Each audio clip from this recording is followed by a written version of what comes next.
Yep. I said it before and I'll say it again. That scene, that last scene. What does it mean? I'm the dude, you know? Get the fuck out of here. No, I cannot. It's over. Go home. That final scene Starts now. Hello, we are back, and it's 9:30 p.m. Yeah. We've been together for 3 hours now. Yeah, it's almost bedtime for me anyway. But we're gonna push through because we just sat through Lord of the Rings. Don't say sat through. Sat through makes it sound bad. That's true, but I think that's what Simon thought. I was going to say, so yes. We're gonna have to feel like do. you had to sit through it, Simon? It's my first elven road trip film that I've ever Okay. watched. And I enjoyed it, actually. It's good to, like, be able to understand a lot of the cultural impact that film had that I've seen over the years. What were your, like, preconceptions coming into watching the first one? I thought it was going to be much more difficult to follow and require loads more brain power to enjoy it. And I was pleasantly surprised when I realized I could just sit back and just, like, let it all in. Do you have a type of film that you expected to see instead? Maybe a bit more labyrinthy or something. Interesting. Or what's the film with Willow? I thought it might be a bit more willowy and harder to follow. But I was pleasantly surprised about how watchable it was and how like the clarity between good and bad is so distinct. It's quite like it's quite like Star Wars in that regard, where it doesn't really, or at least the original Star Wars anyway, it doesn't try to blur the lines. There is very clear definitions of like good and evil, really. Yeah, and no one has trauma that they have to unpack. No, exactly. I mean, there is a bit of trauma there with Aragon from his lineage, but it's not shoved in our face of like, this is my trauma, this is what I should feel. Yeah, I need to hold space for my legacy. Did it help that you watched it with us? Yeah, definitely. I wouldn't have watched that film on my own. I wouldn't have enjoyed it as much either. Like, but you need a bit of banter to get through that. Like, I could have cut a good hour out of it and still enjoyed it. Really? I think so. Maybe half an hour. Yeah. But there's a lot of swooping, running in the woods shots. Yeah, which I don't mind. What I do like about it is that even though it's 3 hours, you can, to your point, you can skip a scene or two, but not because you're bored, but because some of the shots are just flex shots. It's not like you have to pay attention for 3 hours straight. Cut all the way through. Well, Simon, there is a director's there is a director's cut. That is the OG version. There is a director's cut version. How long of is it. that? Three and a half. 3.5, yeah. Wow. I think when you do director's cuts for all three of the films, it brings it over the 10-hour mark, I think. Amazing. Because I think they're all about 3.5 each. Like Return of the King, I think, is close to 4. Love it. For the extended edition. Peter Jackson loves an extended director's cut. I'm guessing you have seen it, right?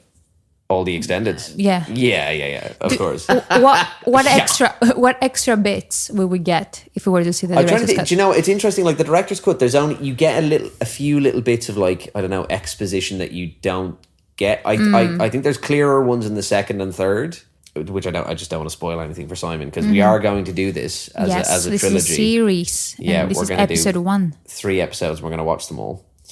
I think honestly rewatching it has made me like, I'm just going to go and buy the extended edition Blu-rays, I think, so I can watch them and enjoy them at my leisure, and make Ellie watch them. Ellie, if you're listening, we will be watching. I can do that, but in a year. Do you know what? It's like this one would have came out when I was like 7, 8. And so like these are like my prime growing up, started going to the cinema films. Rewatching that there this evening, I haven't watched it in quite a while.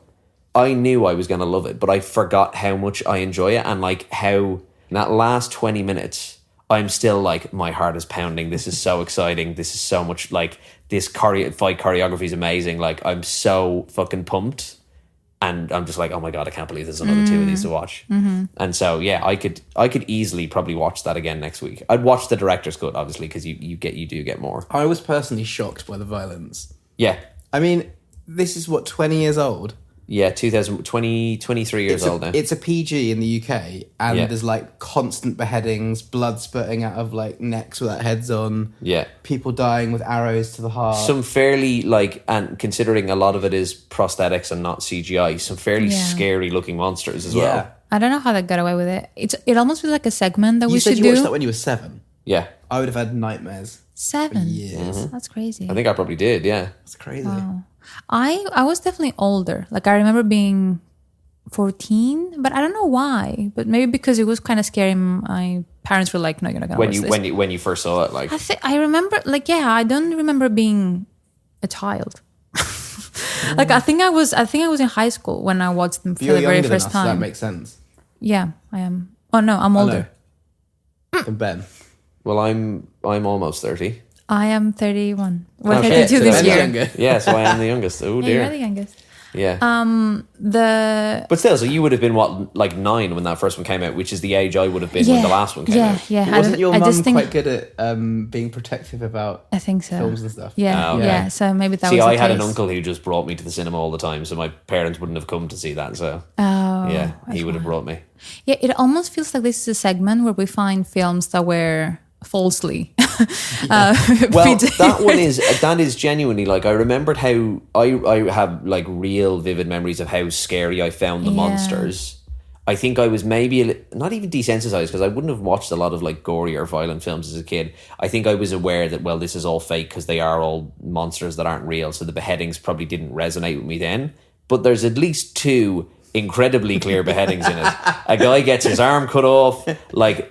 It was reminiscent of an Arnie Schwarzenegger film, like Alien versus Predator Oh, yeah. or something. Yeah, It yeah. was that type of a good makeup, that type comparison, of baddie. Like, Very Predator kind of vibes, of like big, like wide-eyed, open mouth, kind of alien-looking monsters, and But I love the juxtaposition, because at the same time you also have, like, to your point, and as you said earlier, Simon, like Teletubbies aesthetics for, like, 20 minutes straight in the beginning. So I like it was how like Raiders of the Lost Ark meets Teletubbies meets what I imagine Harry Potter's like, yeah. with a little bit of a There road is a bit trip of Harry thrown in Potter, for good yeah. measure. There's definitely a bit of Harry Potter in it. I mean, the whole Harry, like, that's the first time watching it there, because I feel like I watched some of the Harry Potters recently, and the whole Horcrux thing in Harry Potter is very clearly seems like it's stolen from the Ring idea of like putting your soul inside an object, which is what the Horcruxes are in Harry Yeah. Potter.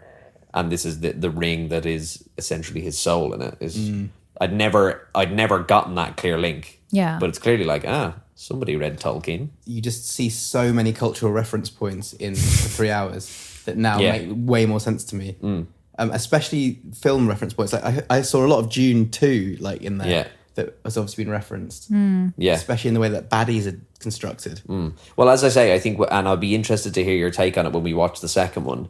I think Dune 2 and Lord of the Rings Part 2, especially their endings and the feeling you get, like just the pure feeling of like, oh, kind of, do I feel satisfied? How do I feel with that ending? Is the exact same. Because they are very much like, they feel like 2 of 3, in the same way that Yeah. I felt like Dune Part 2 really feels like, okay, there's like a really big movie coming. That's kind of how the second Lord of the Rings feels before the third one, which is obviously the big kind of ending and epic story. I felt like Fellowship of the Ring, like the first Lord of the Rings film that we just watched, does a much better job at keeping you engaged. Like Than the second one. But no. I'm comparing the first one. Dune. So like, Okay. I feel like the first Dune was just set up. Like, Yeah. I just feel like we saw a lot with the first Lord of the Rings, and as I was telling Simon earlier, you actually get to relate to the characters. They're likable. You care for them. Yeah. You get sad about them. Like, I don't remember caring about any characters in Dune 1. Same. They were like No. robots. It was like a Transformers. It was very Michael Bay transactional. type thing. As in like, oh, we need to do this movie in order to get to the second one. Yeah. Whereas that one doesn't feel like that. Yeah, that one feels no, like you actually build connection. Like some of the saddest ones about it is the fact that, oh, well, we're not going to get Boromir again because you build a connection with him over the film. And actually, like, it is quite a Shakespearean, the wrong word. Like, obviously you get to the end and it's this character who's been swapping back and forth and has all these flaws. And actually when he dies, you're kind of like, oh, I wanted more of you. I wanted like more of you. I wanted more It's of funny you. you should mention Shakespeare there, because when you asked me the question at the beginning, what did you expect Lord of the Rings to be like? I thought it was going to be more like a complicated Shakespeare play, which I've never really enjoyed, Yeah. as a kid especially, where it was like one actor playing multiple parts and you were never quite sure who was who, men playing women, whatever. It was just incredibly difficult to follow. Yeah. And this was not like that at all. It's kind of structured. Straightforward. It's kind of structured like a play, though. There is kind of like 3 kind of clear parts to it. Like there's that beginning out, like all the way up until the Rivendell scenes. Then there's Rivendell till the end of the mines, and then there's the ending. There's kind of like there's a clear in it, and I think that's why it is so easily watchable. Yeah. Because there is a like. I don't see this as a bad thing with the film. There's a lot of exposition. Like people to the camera telling you what is going on. Yes. Because there is so much going on. It wasn't offensive though. Like, No, exactly. And like the bit at It the worked. start and stuff, it works quite well, you know, that you get like 2,000 years. Like their Rings of Power is basically doing the build up to the start of that film. Whereas the start of The Fellowship gives you 5 minutes of exposition and 2,000 years of Lord of the Rings history. And it's like, okay, you're up to date. Let's go. Like, let's fucking go. And it's really easily done, like it's, as you say, it's inoffensive. It's not, I think exposition gets like made fun of quite a lot in movies, especially when it's done badly. I think, if you get really obvious spoon-feeding exposition in, say, action films that are trying to be cool, that's really naff. Yeah. And you should be putting that together in your head. Whereas in this type of film, it's like a children's story in a way. And it's like you're reading a children's story. It's pure for kids. It's a fantasy hero genre, journey. yeah. Yeah, Exactly. yeah. Well, do we want to do like a mini check-in? Because I think a couple of us have some quick records before we get into the final scene of the film. I know you have thoughts about Furiosa. Yeah, Ben? I saw Furiosa recently, and I genuinely think it's the best film I've seen this year. Wow, okay. I think it's Bold. I think it's incredible. Like, I'd read a load of reviews saying it's 5 stars and blah blah blah blah blah, and so I kind of went into it being like, oh, will it be as good as everybody's saying it is? It is as good as everyone is saying it is, and like, I think the best thing that it does is it's an amazing standalone film on its own, but what it also does is it makes Fury Road a better film. And I think I said this in a text to you guys that what I'm really looking forward to is watching the two back to back, because I think the two of them, like those two together, obviously the Mad Max universe is huge. It's got the Mel Gibson films from like the 80s and 90s, but those two together is like perfect storytelling. And like it's really weird, like don't get me wrong, in the same way that like Fury Road is really weird, it's like George Miller weirdness turned up to the max, like loads of fucking crazy shit, but like somehow it works. And in many ways, that film we just watched is very similar to Fury Road. It's a constant trip to another place to solve a problem with a battle on the way. Furiosa is quite similar. I think it's structured different. Obviously, like Fury Road is very much like it is kind of one constant action scene. Furiosa is broken into chapters, so there's like 5 chapters in the film, and so it's kind of clearly structured, but each kind of chapter is centered around some amazing kind of action like set piece. And I think I said it to you guys in the text as well, like I'd be interested, if anybody's listening to me talk about this, and I'd be interested to know other people's feedback, and I really would like you guys to see it and know what you think. It's like I watched the ending of it is like poetry.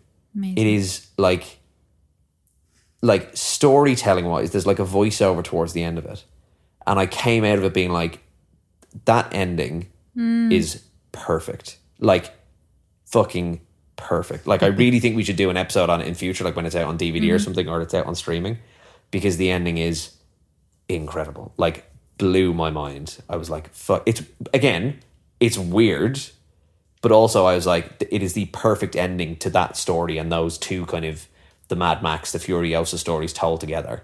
And then obviously the two kind of lead directly into one another really well. Ooh. Yeah. Can't wait to Blew watch. my mind. Honestly, blew my mind. Also, what I will advise people maybe to watch or not watch was I watched Bodkin on Netflix. I saw the which trailer. is the Barack and Michelle Obama Yeah. produced TV show about a podcaster who goes to the west of Ireland to uncover a mystery of some Halloween festival. I think I lasted half an episode. Do you know what? It starts off, like the first 2 episodes are very good, and then it is a constant downhill to the end. Oh my God. Like I was kind of, the first 2 episodes, I was able to put up with the endless Irish stereotypes because I was like, do you know what? There's something interesting here. Yeah. This could be good. And by the end of it, I was like, I fucking hate this. This is so offensive. bad. It's so dull. You don't care about anybody in it. Like, there is no like again, to go back to Lord of the Rings, you like in that movie where you get incredibly likable characters that you're willing to win and you want to know more about them. In Bodkin, there is nothing of interest of anyone. Everyone is either dull or an arsehole. And there's some really dreadful acting in it as well. Actually, there's some really poor acting in it. That's what really turned me off. There's some really good performances from the Irish cast in it.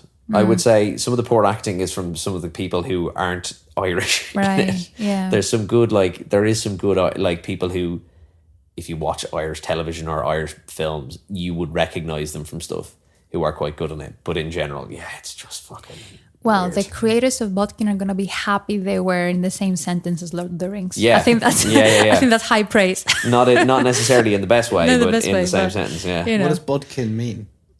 I don't know what it's a place. Okay. It's like the name of it's a like fake name of the town in like it's very picturesque, and like if you want to just watch a TV show set in the west of Ireland in nice picturesque little coastal villages, fill your boots. If you cared in any way about story or interesting characters, do not watch it because it is dull as dishwater. What about you, Si? I got two films to talk about. One is Todd Haynes' Safe from 1995. Yeah, you texted about this the other day. You guys seen it? No. I enjoyed it. It's kind of a satire of what we now experience as the wellness revolution in a way. Right. This well-off family or sort of upper-class family in America in the 80s. And this her husband's quite wealthy, has a good job, but she basically has no purpose in life and just begins to get a bit ill and dwell on the symptoms of what she's feeling. And she ends up in this kind of wellness bullshit retreat. But at the same time, they're touching on AIDS, and there's some parallels to the AIDS explosion that happens during that era, and the kind of the unknowns about it, and the similarities between that and the symptoms of AIDS and what she was experiencing was quite close. Yeah. So I don't really quite understand what I watched, but it's worth a watch. I thought it was quite thought-provoking. And then the other one I watched was Paul Thomas Anderson's Punch Drunk Love with Adam Sandler. Yes. I love that film. Do you know what? I didn't love it. Oh, really? I wanted to like it because I loved how arty it was. Yeah. And I loved those interstitial pieces of like video art that were in there. But I just didn't laugh once during it and didn't really get into it. Right. Okay. I thought it was going to be like that. Really I don't know if it was supposed to be funny or Well, it said on Wikipedia that it was an absurdist comedy or absurdist romantic comedy. Yeah, I think that's what they call every I PTA love. film. It's one of those films where I love the look of it Yeah. visually, but I didn't love the content or the way it made me feel. But I know it's a lot of because my neighbour's an artist and he says he loved it and recommended it, and I can see why it would appeal. It's quite trippy. Well, a lot of Paul Thomas Anderson films kind of are, aren't they? Yeah, apparently I read that he got obsessed with making a film with Adam Sandler after making Magnolia, and then got introduced to him through like Tom Cruise or something, and then was able to make it. But I thought Sandler was really good in that film. Yeah, he is good. Yeah. That was his first detour film from making comedies. Oh, really? Really? Interesting. And showed the world that he could make something like art house and different. And then 20 years later, he makes Uncut Gems. Yeah. That's what I was hoping. I think I was going in from the angle of like, it's going to be a new Uncut Gems discovery. Yeah. And then for me, it's... And I think since then, Murder Mystery 2 aside, I think he's done a couple of more serious films. Like it was the basketball one. Yeah, I was just going to say he did a sports one, didn't he? Yeah, about like So I being think it a was good. basketball like scout or something. Yeah. Yeah. Actually, I watched one more. I watched After Sun. Oh, the Paul Mescal one. one. Was that any good? I was really moved by it, I actually. loved it. It was felt great. like I haven't mentioned this before. Dad and a young daughter, isn't it? No, you haven't, yeah. So it's... Well, I don't think we've talked about this film at all. Yeah, so I may have, maybe last year when I watched it. You Yeah, mentioned yeah. it ages ago, Yeah. and then I didn't catch up on it until now. But it's to recap on probably what you said. I went into it thinking there's going to be an element of nostalgia in it, and it turns out the entire film is a rerun of a holiday video that this dad has shot on his film camera on a holiday with his daughter who's about 11, 10. And the entire film is a recut of their holiday video, really. And it's just about their relationship and then his depression that you realise sort of creeping in halfway through the film. And it's really, really He was moving. nominated for an Oscar, wasn't he, Paul Mescal, for that one? Yeah. Yeah. The and the music's film, amazing. it was, I think it took over the internet when it came out. Yeah. I'm probably really Yeah. behind the times in it, but comparing it to Lord of the Rings, in that we were just discussing how we were actually enjoying the exposition in it. There's none of that in None of After that. Sun. You really have to think about it, and it makes it all the more powerful. It's very subtle. And also- it's very gentle, but Yeah. it's very powerful because it's gentle. And it doesn't have a beginning, middle, and end. It doesn't have like, it's one straight line in a way, and then it hits you in the end. Yeah. So it's not for everyone. And but it's got one of my favourite endings of all time Yeah, in it. I it's don't incredible. know if we can talk about it, but it's very, very clever, the ending. yeah. I'll have to watch it. In terms of episode, maybe. It's a very simple ending, but the way that the camera shot works in the end, and then it's a surreal ending. I describe it as it's kind of like going into his brain, but in a very subtle way. It's cool. Okay. It's autobiographical as well. Yeah. So the director, I can't remember her It's a name. beautiful ending. Yeah, it Yeah. was her debut film, wasn't it? The director. Yeah. Yeah, 10. Yeah. Well, 9 out of 10. Brilliant. Nice. 9 out of Wow. Wow. Okay. Pretty high scoring. Great. I know. Yeah, it just took me by surprise. Nice. What about you, Well, Sophie? I'm gonna give also a very quick, outdated, reviews-less reaction of House of the Dragon. I finally saw. I mean, Oh, did you finally watch it? I didn't even. I mean, I haven't finished it yet. I'm halfway through. You prepping to watch season 2? I'm prepping to watch. I'm having serious FOMO, and I'm like, I need to get on it because it was supposed to be good. I just think I was burned by season 8 of Game of Thrones. Yeah. And I had a bit of Game of Thrones fatigue. Also because I worked on it, I was like, I'm not sure I'm ready for it. Incest again, like the same old stuff.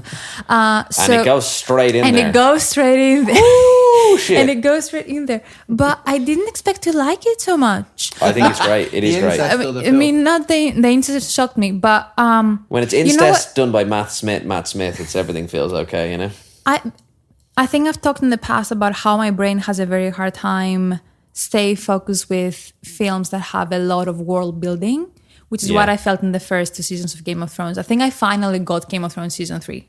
It took me 2 seasons. Yeah. And what I love about House of the Dragon is the fact that it feels smaller.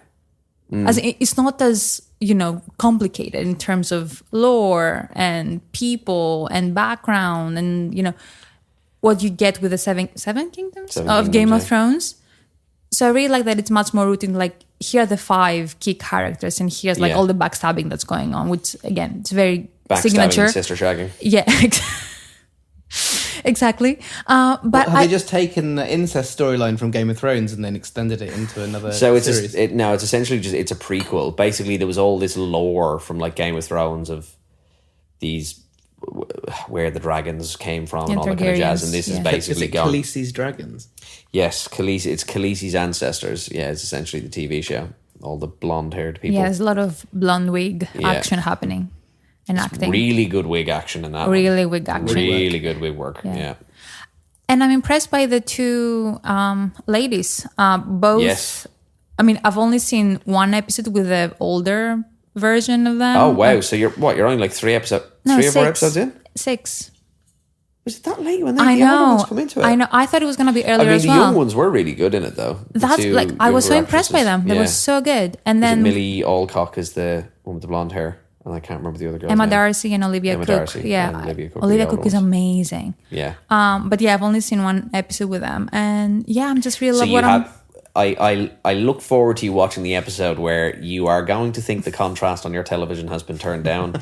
It is not. It is just the most darkly lit episode of television you have ever seen in your life. You will need to turn the brightness up in your television to 100 to try We are and see what so is going back, on. baby. We are And- so back. And That's I'll- Game and of Thrones. To be through and perfectly through. honest, I think the reason they turn the contrast down is because if you think it's incesty now, you just wait. It gets worse. It gets so much worse. Loving it. You can't even. I thought House of the. To be fair, I did think I was pleasantly surprised by House of the Dragon because I think I was similar to you. I was kind of like, I really didn't like that last season of Game of Thrones. Yeah. Like, am I done with it? Do I need a spin off? But Yeah. actually, I think they hired a really solid cast. So like Paddy Considine's in it. You know Paddy Considine from like Tyrannosaur. Matt Smith's in it as well. Reese Ifans is in it. Like obviously the younger actors in it, like Olivia Cook and Emma Darcy, are amazing. But they also have this kind of like cast of like senior actors as well who are all incredible. Yeah. Like they're so good. And like Matt Smith is amazing. Like He's- yeah, amazing. in it. cunning. Like fucking choose the scenery. Like I think so he's good. meant to be a baddie. I mean, even though I Yeah. love him as Doctor Who, like he's meant to be a baddie. Like he just, Yeah, he is. And that character is like perfect for him. Yeah. Like perfect for him, yeah. Yeah. Really, really good. But as you were speaking, I also thought that probably at the time when it came out, I was also semi-burned by Rings of Power. Yeah, because timing, was it? Yeah. So 2 prequels of iconic franchise, and I'm like, if this one is so bad, I don't want to go back to the prequel world. But yeah, I'm really glad I did. It's probably because we've just watched Fellowship, but I'm kind of like, should I go back and give Rings of Power another try? Should I do it and watch it in one go? Because I also think that I think one of the reasons I struggled with Rings of Power was because it was weekly episodes, and I think it's the kind of TV show because it's quite dense. That's true. Wait, is this not the one you hated and you slated? I think I slated Halo more. It was a soft hate. I was watching both at the same time. Why do you want to like it though? Because why do you just leave it be? Because I love Lord of the Rings so much, so I want to give it another chance. And I think and thinking back on it, I think one of the reasons I struggled with it so much is because most TV shows at the start of the episodes like, here's a recap from last week, but it's so dense. Like there is so much going on. Like it doesn't do the exposition that like Fellowship does in that. Well, or if it does, there's a lot to go on, and it's like Game of Thrones style where there's lots of different people, lots of different places. And actually, maybe if I watched it again, it'd be better. So I remember I even used to find that map of Game of Thrones a bit stressful because like there's no way I can contain in my brain like all the stuff going on in this map. Yeah. No. Okay, so there's that when it comes to records. I want to go back to Lord of the Rings. I feel like we need to have Boromir's horn come in now, just to bring us back. It's quite out of tune, that wasn't it? The big horn. I was like drifting off at one point, and then the horn came in, and I thought it was like a lorry or something. It sounded like a truck. How dare you say that about the Horn of Gondor? I think this film is hard to do the final scene because there's not too much to it. I wasn't even ready for it. I didn't even realize I was you thought it was going to keep going. I think that's exactly what we should talk about, like your reaction. So Ben, maybe you can give us like a quick recap of the last 20 minutes. Yeah, I mean the last 20 minutes, I mean it's like action packed. It was full adventure mode, wasn't it? Yeah.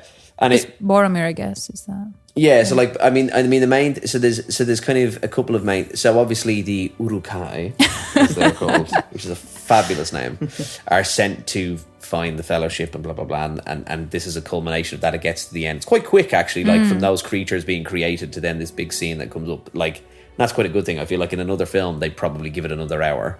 And there's more going on and all this kind of shit. But fourth hour. Yeah, we just director's cut, man. We just get to it, and it's there, and it's this big battle scene on a hilltop, and it's where they all split up because, it would be too easy to keep them all together, and everybody's happy and gets to Mordor and destroys the ring. There needs to be something that splits them up, and Frodo's aware that he needs to go and do it on his own because, being with the rest of them, there's the likelihood that you'll be corrupted by it. Boromir gets a bit corrupted. Boromir gets a little bit handsy, he tries to take the ring from Frodo, but, instantly. It happens to the best of us. Yeah, but like it's like you said earlier in the film, like in relation to Bilbo, it's like they're like heroin addicts. And it's like a thing of like I addiction. need it, yeah, in a way. And it, the folly of man, as they constantly It's call a it. Frodo left a toxic relationship. Yeah. And he goes on to live on his heteronormative relationship with Sam for the next 2 movies, which just that bond grows stronger and stronger. And then obviously there's the context of, well, they've been sent to find Frodo, and they end up taking Simon's 2 favourite named characters. Oh, is it Peregrine Took? It is Peregrine. They take Peregrine Took and Meriadoc Brandybuck That's the only note you took. I love it. Yeah, they take Merry and Pippin instead, and that obviously then sets us up with something for the next film for Aragorn, Legolas and Gimli to go after. But obviously, the big kind of ending is Boromir's death and his, I think there's also something else in it, and I think it becomes more apparent in other films, but it's the first time, and it's easy to say this because obviously knowing the other 2 films, it's the first time Aragorn references or is kind of accepting of who he is towards the end of the film. It's the first time that he admits that, like, I won't let I think he says our city fall. And that's quite a big thing for him because he's pushing against who he's supposed to be for, most of that film. And this is the kind of first turning point to, like, will we start to see him, become the heir that he is supposed to be? And you just get like a minute of that, and then he stands up, and there's like a ray of light shining down on his face. It's quite like as a single tear falls down his face. It's quite like a Jesus Savior-esque ending, even the way he looks with like the long hair and the beard, and it's it's a very fast paced ending. I can understand why you thought it was going to keep going because it stops quite abruptly. Well, because the rhythm up until then is very much hard adventuring, then a little rest, then a bit more, then another fight scene, and it was hard to understand when it was going to take a big pause. Yeah. It ends peacefully, though. It was really peaceful. It was like a really gentle landing, and that music came in that sounded a bit like the theme tune of Titanic. Yeah, the flutes. With the sort of we should Celtic, play that. Yeah. Was it Scottish sort of? Yeah, those kind of like tin whistles and stuff. Yeah. It was lovely, actually. Yeah. It's quite relaxing. I think it worked because we just witnessed like a big death when you think about it. Like Boromir was one of the main protagonists in the Fellowship. So to give us a bit of a moment, I think, as an audience, as opposed to like leaving it as a cliffhanger, like the beheading and no, and I love that. It was kind of subtle. And it's like, I mean, it is like, as you say, it is quite up and down. It comes and goes, and like it especially like Gandalf dies, like that, like hits you really hard, and then it slows down again, and then it speeds up again, and then it slows down again. Whereas now it's like, okay, cut, and you're done. But as you say, it's almost like it fades out. It's like it fades to black almost. Like it does this kind of very like nice kind of slow taking you out of it. We know, and also there's no ambiguity about where people are going. We know where Frodo's going. We know where the other three are going. Also, we know what the plan is. The wide shot that's happening while you're putting all that together in your head is a very lovely, relaxing shot of beautiful scenery of New Zealand. Yeah. So that also sort of frames it as this quite peaceful moment. Yeah. Yeah. And I think this is why the credits work, because to your point, you almost expect the next scene. Oh, and there they go. Yeah, and then there's another. Which creates like a beautiful contrast. Yeah. Which is what is quite nice about the three of them, and you'll see this when we watch the second one, but there's no like, 2 months later. It is literally, we start the second film where we left off in the first one. There is no like, a few days later or any of that shit. It is literally like the three films are a complete like continuation of one another. So you could cut them into one film easily if you wanted. Yeah, 100% you could. And maybe I will. Maybe I will. At some point, I will just get into Premiere Pro and I will cut the three. I will take the credits out. I'll cut three of them together. So wait, was Lord of the Rings in your Desert Island DVDs? I don't know if it was. I don't think it was. You love it so much. I think because I haven't watched it in quite a while, I've forgotten kind of how highly I hold these films and how like nostalgic I am for them. I also think they've aged really well. Yeah. Like for a film that came out in 2001, I wouldn't necessarily say, obviously a lot of it is because they shot it in New Zealand, a lot of the backgrounds are just the mountains and the forests of New Zealand. Yeah. But the CGI that's in it doesn't look that shonky compared to some shit that you get. Totally. And like, again, the prosthetics look amazing. And, obviously some of the actors all still look the same. I would argue that like Dominic Monaghan, who plays Merry, has not changed a bit. And Elijah Wood looks the exact same, apart from that he has facial hair now. Like they all look the exact same. I think it's aged really well. And interesting for like views of like, that film's 23 years old and this is the first time you've seen it, but it doesn't like, I don't know, does it feel dated to you in any way?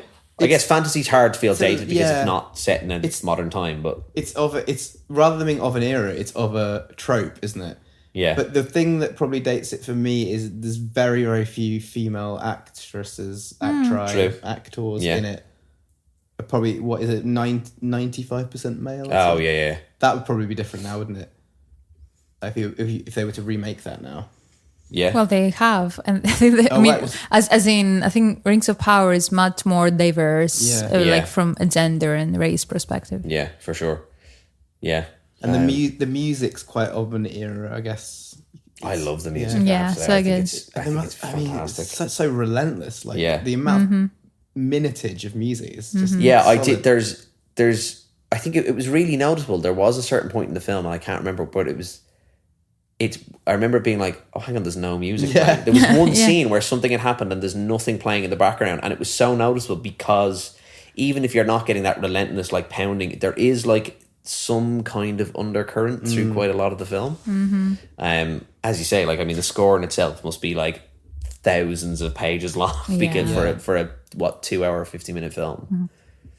Did you expect Gandalf to die? No, I didn't. I presumed he would just he'd fall down the pit and then he would come he would fly up on the back of a massive eagle or something. But yeah, the eagles don't save him again there. Yeah. I think it's one of the few characters in movie history that has had, well, I'm not saying he didn't have enough screen time, but he's only in that film, and in a way, let's say, based on what you know so far, and you would think that it would make more of a lasting impression. I think he does leave a lasting impression though, and like even of like you said, the Simon, of like the kind of memeable characters in it. Right. yeah, I think that shall not pass. You me. Shall Not Or Pass You Shall Not is Pass, yeah. like one of the most iconic lines in cinema history. Yeah. Like Ian McKellen still shouts that. That's his whole thing. He goes and does talks at schools, and his big line is, "If you don't revise for your revisions, what will happen?" And then he like screams it at them. There's a brilliant video of him doing it. It's so good. But like, is that the one where he's banging on the window? Yeah, he's leaning. He's yeah. leaning out the window and shouting at the kids, and they all go, "Ah!" It's such a good video. It's genius. But I mean, you realize that every single one of those people have iconic memes, like still to this day. It's just amazing, like the people cultural talk about- impact. I hear people at work referencing Frodo. Right. I've never known what that meant until today. Yeah, like there's I didn't really resonate with Frodo that much. Like No, and I don't think you do. And actually, and I think, and you'll again throwing forward to the other two films, I think you'll find this. I definitely find this when I watch them. You will resonate with Sam more than you resonate with Frodo. Sam is a much more he's kind of becomes the hero of the story in a way. Like you'll see how it plays out. He becomes, a very integral part of the film. He's the one who I said that he has a line in the third film that I already know when we watch it, I am going to burst into tears. I can hear the line. It's the most inane line. It's towards the end of the film, but it is so like perfectly delivered because it's so like you kind of see it in the first film as well. Like he builds it up to there's such naivety about Sam. And like of all of them, like okay, they don't really know what they're getting themselves in for, but Sam is the one that feels like it's the most. And you have it at the start when he has that scene of like when him and Frodo leave, and it's like he has to stop because he's like, well, if I take one more step, this is like the furthest I've ever gone from home, and it's such a big thing for him. And I think like he grows a lot over the three films and becomes, I would say, like one of my favorites in it. I think. Yeah, I think there is something to that hero journey storytelling where the main character is more often than not the fan favorite. Well, so Paul Frodo, Atreides. Harry Potter, Paul from Dune, even Skywalker. Like I don't think he was a fan favorite. No, Han Solo is the fan favorite. Yeah. In the same way that, like, for a lot of people, Aragorn is their favorite from this. It's almost like they are the Gandalf, vehicle to the world, and we just have to deal with them. Even though, to be fair, I don't find Frodo annoying, even though I find Paul very annoying. Frodo, 100%. I almost feel sorry for him. I'm like, Jesus, like... the weight of this entire thing being put on his shoulders. He does choose that, but there's a bit of a martyr about him, which is that's slightly true. grating. But kind of a victim. I'll take it. Yeah, true. I think he wears that well, though, and I think it's a good performance of a light. Because I think, like, and I don't know what this says about Timothée Chalamet, I think Elijah Wood's performance could have been annoying. Like another actor could have made him quite annoying as a character, like in the delivery and stuff like that, and even like in the lines that he doesn't deliver, like in the bits where he's kind of like sitting in the background as this really like peripheral character to all these big men talking about big men things to destroy. Like he could have faded into the background quite a lot or been a little bit annoying, and like, but there is I don't know, there's something believable about, like, I can understand why they all want to protect him and follow him. Yeah, I'm sure I'm sure a lot went into the production of him as well, because as you said earlier, like he looks like an angel kid, like he's just so fragile, like fragile. I don't know if it's your HD TV, but his skin is just madly smooth. It just looked strange. It was a bit much actually for me. Maybe it was smooth a bit. I don't know. It just looked like it was kind of almost a blur on his I think that's skin. what they were trying to do, to show like they are these like childlike creatures. Cherubs or something. Yeah, exactly. And they do that in Rings of Power as well. The Hobbits are, or at least earlier iterations of the Hobbits are in Rings of Power as well. And they are seen as this, they're a bit more, I don't know, there's a couple of them that are a bit more like, quite like cherub, like, you know, big rosy cheeks and kind of stuff like that, and very like child like, which I think they do a good job of in that. Yeah. But then again, the other hobbits aren't like that. I wouldn't say Sam or Merry and Pippin are like that. No, I think they want to make him look But I guess special. they want like, to make him look angelic, like, you know, a messiah kind of figure. Yeah. Protect the diamond. Yeah. At all costs. Yeah, exactly. Where do you see it going, Simon? That's the question. Well, the ring's going to get dropped into the volcano. I know, but are there any other, like... Why didn't Gandalf just get a bird to do it? Well, as I said, That's so Simon, great question. Simon said this as soon as the bird thing happened, and I had to point out to him that it is probably the biggest piece of Lord of the Rings discourse that happens online, and it is the most thing that people comment of, like, why the fuck didn't I just fly there in the first place? No, you are not the first person to say that. It is a very big online thing of, like, why the fuck didn't he just fly there in the first place and drop it straight in? With films like this is my biggest pitfall, is this, you know, being able to suspend your disbelief is what you need to do to enjoy these films. Yeah. But when you have like superhero films where you know the baddie could exercise one of their superpowers at this moment to win, but they don't, and you're like, what? Why isn't this happening? They need to have a monologue first. Yeah, exactly. Before I kill you. Yeah, Lord of the Rings is very much about the journey, I would say. You know. Yeah. But yeah, sorry, I'm more so mean, do you have any character predictions, shall we say? What do you think is going to happen to our, 7 that are left? I was really surprised that Sean Bean's character Boromir died, because I thought he was going to be the sort of senior lead when it came to sort of protecting Harry Potter. So protecting Daniel Radcliffe. I don't know, as you know, I'm not a massive reader, so I haven't read this book. Yeah. I mean, I by saying that, are you suggesting that there could be some swapping around and the focus changes to a different character in the second and third films? I don't think the focus who's changes. left? We've lost quite a few people now. Yeah, we've lost a good few. We've lost Gandalf, who's a mega... And we also haven't seen some personalities, or like we haven't seen them much. Obviously, the Gollum. I'm sorry? No. Oh. So we haven't seen Gollum yet. Yeah. There's also some fairly major, the second... The mega body. Yeah. The second one also does a lot more world building as well. Like, you're kind of, like, at the start of the movie, you know, the way you see the map and, like, the whole thing burning across the map. There's a lot more of that map to discover, which you've, like, it's interesting. The kind of 3 films are split into the kind of 3 different areas of the map in a way. So the second film focuses quite a lot on a different area, which is mentioned in the first one. It's a line is thrown away to it.